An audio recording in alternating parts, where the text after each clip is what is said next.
இதாயிருந்தாலும் கோர்ட்டுக்கு போய் தான் அனுமதி வாங்கணுங்கிற சூழ்நிலை இன்னைக்கு தமிழகத்தில் இருக்கிறது. அதிலும் குறிப்பாக கோயம்புத்தூரிலே எந்த செயல் நாட்டுப்பற்றோடோ அல்லது ஒரு ஆன்மீக நிகழ்ச்சியாக இருந்தாலும் சரி, ஒரு எந்த நிகழ்ச்சி நடத்தினாலும் சரி, அதுக்கு கோர்ட்டுக்கு போய் தான் தீர்வு வாங்க வேண்டிய சூழ்நிலைக்கு இந்த திராவிட அரசுகளும் இந்த சூழ்நிலையை கொண்டு வந்துருச்சு இந்த நாட்டில் தமிழகத்தில். இந்த செயலில் இந்த போக்கை தாவேக அரசு மாற்றிக்கொள்ள வேண்டும். தேசபக்தர்களுக்கும் ஆன்மீக சம்பந்தப்பட்ட விஷயங்களுக்கும் அனுமதி கொடுக்கணும். இது நம்மளுடைய வழிபாட்டுரிமை என்பது நம்மளுடைய பிறப்புரிமை. அது கொடுக்கணும். பாலகங்காரத்தில் அன்னைக்கு அந்த காலத்தில் வழிபாடு என்பது என்னுடைய பிறப்புரிமைன்னு சொல்லிட்டார். இதுக்கு யார்ட்டையும் நம்ம அனுமதி கேட்கறதுல இதுக்கு நான் இது வன்மையாக கண்டிக்க வேண்டிய விஷயம். இந்த அரசு தாவேக அரசு முதல்ல இந்த சுதந்திர தின விழாவிலே கோவையில் அதுவும் இது தேசிய கொடியோட பேரணி போனால் பிரச்சனையாகும், இது சட்டம் ஒழுங்கு பிரச்சனை வரும்னு சொன்னது ஒரு பயங்கரமான ஆச்சரியமான ஒரு தடையா இருக்கு. இது கண்டிச்சு நீதியரசர் கண்டிச்சிருக்காங்க. ஹைகோர்ட்ல போட்டு இப்ப அந்த உத்தரவு போட்டாங்க, நடத்துறதுக்கு அனுமதி கொடுக்கணும். அதிலும் நீதியரசர் கடுமையாக கண்டித்திருக்கின்றார். இந்த அரசை இந்த காவல்துறையை கடுமையாக கண்டிச்சிருக்காரு. கோவை என்ன பாகிஸ்தான்ல இருக்கா பங்களாதேஷில் இருக்காங்கிற மாதிரி ஒரு கேள்வியை கேட்டு பயங்கரமா கண்டிச்சிருக்காரு. இந்த பேரணிக்கு அனுமதி கொடுத்திருக்காரு. சமீனி வரக்கூடிய இந்த 2 தினங்களிலே அந்த பேரணியானது தேசபக்தர்கள் சேர்ந்து அந்த தேசிய கொடி பேரணியை நடத்த இருக்கிறார் என்பதை இந்த நேரத்தில் தெரிவித்துக் கொள்கிறேன்.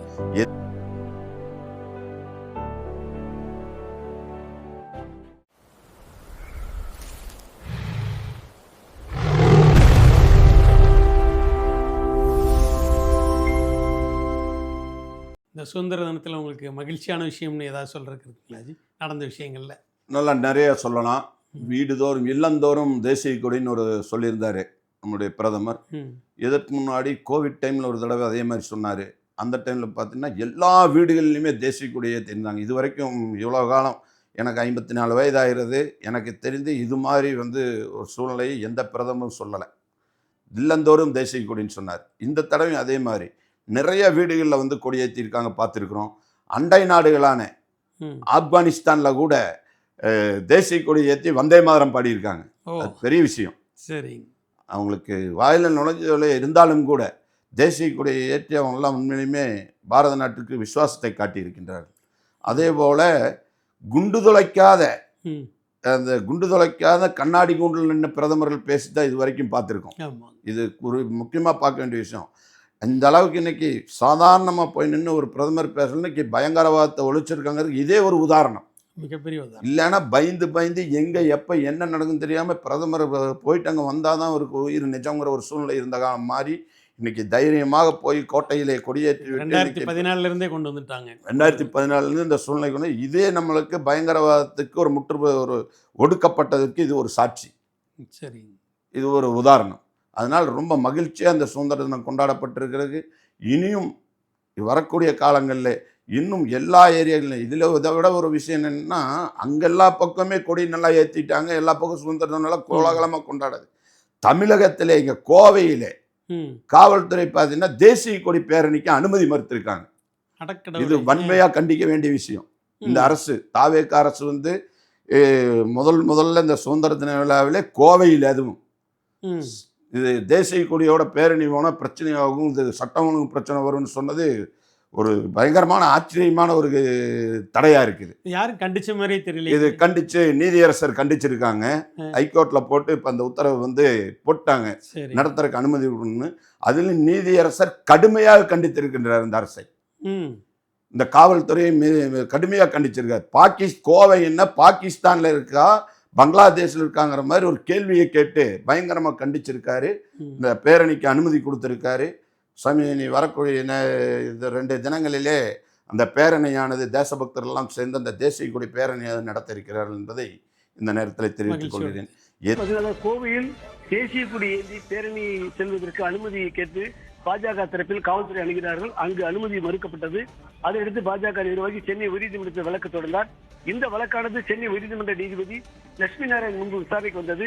அப்போது காவல்துறை தரப்பில் ஆஜரான கூடுதல் குற்றவியல் வழக்கறிஞர் அருண் அன்புமணி கோவை பிரதான சாலையில் அனுமதி கேட்டதால் அனுமதி மறுக்கப்பட்டதாகவும், அனுமதி கேட்ட இடம் அந்த பகுதியானது பள்ளி மற்றும் கல்லூரி மற்றும் பேருந்து நிறுத்தம் இருக்கக்கூடிய இடம், கூட்டம் அதிகம் கூடக்கூடிய இடம் என்பதால் அனுமதிக்கவில்லை என்று தெரிவித்தார். ஊர்வலம் நடத்த அனுமதி கேட்ட பகுதி அனுமதி வழங்க முடியாத வழித்தடமாக இருப்பதால் அனுமதி மறுக்கப்பட்டதாகவும், அனுமதி வழங்கினால் சட்ட ஒழுங்கு பிரச்சனை ஏற்படும் என்பதால் மறுக்கப்பட்டது என்றும் காவல்துறை தரப்பில் விளக்கமளிக்கப்பட்டது. அது மட்டுமில்லாமல் யாருக்கும் காரணம் இல்லாமல் அனுமதி வழங்க முடியாது என்று மறுக்கவில்லை. கட்சி சார்பாக ஊர்வலம் செல்லவே அனுமதி மறுக்கப்பட்டது என்றும், மாற்று இடத்தில் வேண்டுமானால் அனுமதி வழங்கப்படும் என்றும் தெரிவித்தார். கோவையில் 12 பகுதிகளில் ஊர்வலம் நடத்த காவல்துறை அனுமதி வழங்கி இதற்கான உத்தரவு பிறப்பித்துள்ளதாகவும், அந்த பகுதிகளில் ஊர்வலம் செல்லலாம், தேசிய கொடியை ஏந்துவதை அரசு தடுக்கவில்லை என்று வாதிட்டார். இதனையடுத்து இந்த வழக்கை விசாரித்த நீதிபதி, சுதந்திர போராட்ட வீரர் திருப்பூர் குமரன் தேசிய கொடியை பிடித்து உயிரிழந்தார். அப்படிப்பட்ட நாட்டில் தேசிய கொடியை பிடித்து செல்ல தடை விதிப்பது ஏன் என்று நீதிபதி கேள்வி எழுப்பினார். அது மட்டுமல்லாமல் தேசிய கொடியை பிடித்து பேரணி செல்ல காவல்துறை அனுமதி மறுப்பது ஏன்? அமைதியாக கொடி பிடித்து செல்லவே அனுமதி கேட்கிறார்கள். அனுமதி வழங்குவதால் உங்களுக்கு என்ன பிரச்சனை இருக்கிறது? அவர்களும் இந்தியாவில் தானே வசிக்கிறார்கள். தேசிய கொடியை பிடித்து செல்லு பேரணி செல்வது பாவ செயலா என்ன என்றும் நீதிபதி கேள்வி எழுப்பினார். அது மட்டுமல்லாமல் பேரணிக்கு அனுமதி கேட்டுள்ள இடம் கோவைதானே தவிர அந்த இடம் பாகிஸ்தான் ஒன்றும் அல்ல என்றும் நீதிபதி கேள்வி எழுப்பினார். அது மட்டும் இல்லாமல் திராவிட கழகம் ஊர்வலம் அனுமதி இல்லை என்றும், பாஜக ஊர்வலம் செல்ல அனுமதி கூடாது என்றும் இவ்வாறு கட்டுப்பாடு விதிக்கிறீர்கள். பாஜகவை சேர்ந்தவர் மட்டும்தான் ஊர்வலத்தில் கலந்து கொள்வார்களா என்ன? மற்றவர்கள் கலந்து கொள்ள மாட்டார்களா? அனுமதி வழங்கினால் சட்ட ஒழுங்கு பாதிப்பு ஏற்படும் என்று காவல்துறை அனுமதி மறுத்துள்ளதையும் ஏற்க முடியாது என்றும் குறிப்பிட்டார். நாட்டின் எந்த பகுதியிலும் தேசிய கொடி ஏந்த அனைவருக்கும் உரிமை உள்ளது. இந்த விவகாரத்தில் அரசின் செயல் சரியல்ல, காவல்துறை நடந்து கொண்ட விதம் சரியல்ல என்றும் நீதிபதி கேள்விப்பினார். ஆங்கிலேயர் காலத்தில் இருந்த நடைமுறையில் மாவட்ட ஆட்சியர் செயல்படக்கூடாது என்றும், தேசிய கொடி ஏந்த யாருக்கும் காவல்துறை பாதுகாப்பு வழங்க வேண்டிய அவசியம் இல்லை என்றும் தெரிவித்தார். எனவே அனுமதிக்கப்பட்ட இடங்களில் பேரணி நடத்துவது தொடர்பாக காவல்துறையுடன் கலந்தாலோசித்து ஒரு நல்ல முடிவை தெரிவிக்குமாறு நீதிபதி உத்தரவிட்டுள்ளார். இதாயிருந்தாலும் கோர்ட்டுக்கு போய் தான் அனுமதி வாங்கணுங்கிற சூழ்நிலை இன்னைக்கு தமிழகத்தில் இருக்கிறது. அதிலும் குறிப்பாக கோயம்புத்தூரிலே எந்த செயல் நாட்டுப்பற்றோடோ அல்லது ஒரு ஆன்மீக நிகழ்ச்சியாக இருந்தாலும் சரி, ஒரு எந்த நிகழ்ச்சி நடத்தினாலும் சரி, அதற்கு கோர்ட்டுக்கு போய் தான் தீர்வு வாங்க வேண்டிய சூழ்நிலைக்கு இந்த திராவிட அரசுகளும் இந்த சூழ்நிலையை கொண்டு வந்துருச்சு இந்த நாட்டில், தமிழகத்தில். இந்த செயலில் இந்த போக்கை தாவேக அரசு மாற்றிக்கொள்ள வேண்டும். தேசபக்தர்களுக்கும் ஆன்மீக சம்பந்தப்பட்ட விஷயங்களுக்கும் அனுமதி கொடுக்கணும். இது நம்மளுடைய வழிபாட்டுரிமை என்பது நம்மளுடைய பிறப்புரிமை. அது நிச்சயமா அது கொடுக்கணும். பாலகங்காதரர் அன்னைக்கு அந்த காலத்தில் வழிபாடு என்பது என்னுடைய பிறப்புரிமைன்னு சொல்லிட்டார். இதுக்கு யார்ட்டையும் நம்ம அனுமதி கேட்க வேண்டியதில்லை. இதுக்கு நான் என்னுடைய வழிபாட்டை செய்யறதுக்கு நான் எங்கேயும் போய் அலைய வேண்டியதில்லைன்னு சொல்லிட்டார். ஆனால் இன்னைக்கு அதுக்கு தடை போட்டிருக்காங்க. நினச்சி பாருங்க, தேசிய கொடி கொண்டு பேரணி போகிறதுக்கு தடை போனால் எவ்வளோ ஒரு கேவலமான விஷயம் இந்த நாட்டில். வேற எந்த நாட்டிலுமே அந்த தேசத்தினுடைய கொடியை தூக்கிட்டு பேரணி போகிறதுக்கு எந்த நாட்டிலுமே தடை கிடையாது. ஆனால் நம்முடைய மாநிலத்திலே, தமிழகத்திலே தடை, குறிப்பாக அதுவும் கோவையிலே தடை. இந்த போக்கை இந்த அரசு மாற்றிக்கொள்ள வேண்டும். இளைஞர்களுக்கு ஏதாவது மதுவிலிருந்து விடுபடுவதற்கு, போதைப் பொருளிலிருந்து விடுதலையாக இருக்கும். கண்டிப்பாக இன்றைக்கு கல்லூரி மாணவர்களுடைய பிரச்சனை நிறைய போய்ட்டு, ஸ்கூலில் இன்றைக்கி போதையினால் அடிச்சுக்கிறாங்க. கல்லூரி மாணவர்களுக்கு நம்ம சொல்லக்கூடிய ஒரே ஒரு விஷயம், ஏதோ ஒரு ஊரில் இருந்து இங்கே காலேஜில் ஹாஸ்டல்லையும் அங்கேயும் இங்கேயும் தமிழ்நாடு முழுக்க நாடு முழுக்க போய் படிச்சுட்டு இருக்கீங்க. உங்கள் வீட்டில் பெற்றோர்கள் ஒரு பெரிய கனவோடு இருப்பாங்க.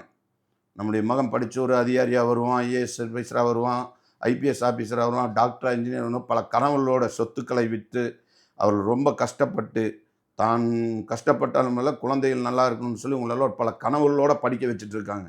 அதனால் இந்த போதைப் பொருட்களை தவிர்க்க வேண்டும். போதை இல்லாத ஒரு இளைஞர்களாக உருவாக வேண்டிய இளைஞர் சமுதாயம் என்று மாணவர்களிடத்திலும், கல்லூரி மாணவர்களிடத்திலும், பள்ளி மாணவர்களிடத்திலும் எல்லாத்திட்டையும் நம்ம கேட்டுக்கிற ஒரே விஷயம், இந்த போதையை எதிர்த்து நீங்கள் எல்லாம் களத்திலே இறங்கி போராட வேண்டும். போதைக்கு முற்றுப்புள்ளி வைக்க வேண்டும் என்று சொன்னால் முதல்ல நம்மிலிருந்து ஆரம்பிக்க வேண்டும். அந்த போதையை விட்டு கல்விக்கு படிக்க வந்திருக்கணும், அதை மட்டும் கவனத்தில் வைத்து அதை மட்டுமே நம்முடைய கனவாக இருக்க வேண்டும் வாழ்க்கையிலே. அதனால் இந்த போதைகளை முற்றுப்புள்ளி வைக்க வேண்டும். போதை முழுமையாக ஒழிக்கப்பட வேண்டும் என்று சொன்னால் இன்றைக்கு மாணவர்கள் சமுதாயம் இன்றைக்கு முன்வர வேண்டும்.